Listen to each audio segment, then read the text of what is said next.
L'Évangile nous indique deux directions pour réussir sa vie. La première consiste à traverser l'épreuve, c'est-à-dire à passer sur l'autre rive. La deuxième consiste à porter du fruit pour les autres. Entrer en terre promise après 40 années d'errance au désert. Passer sur l'autre rive après le déchaînement d'une mer agitée. Revenir à la maison du Père après les tristesses du péché.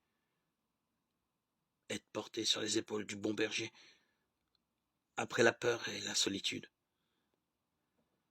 Se tenir au milieu d'une foule immense, vêtue de blanc, palme à la main, devant le trône et l'agneau, après la grande épreuve. Voilà comment la Bible parle de notre aventure ici-bas.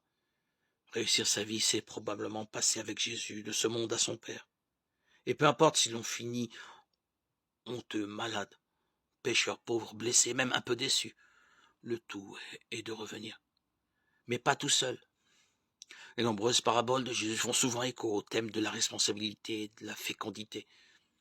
Il s'agit de porter du fruit, de récolter pour la moisson, de faire fructifier quelques talents, de n'apporter ne serait-ce que 5 pains et 2 poissons.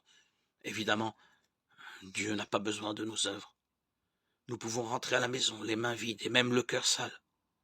Mais nous ne rentrerons pas seuls. C'est le peuple qui rentre en terre promise, c'est la barque de l'Église qui passe sur l'autre rive. C'est une foule de toutes nations, tribus, peuples et langues qui se tient devant le trône. Réussir sa vie, c'est alors probablement servir celle des autres. Il nous envoie donner à manger, guérir et consoler, baptiser et enseigner, servir et pardonner. Réussir sa vie, c'est rentrer à la maison du Père en s'écriant « Me voici et les fils que tu m'as confiés ». Hébreux 2,13.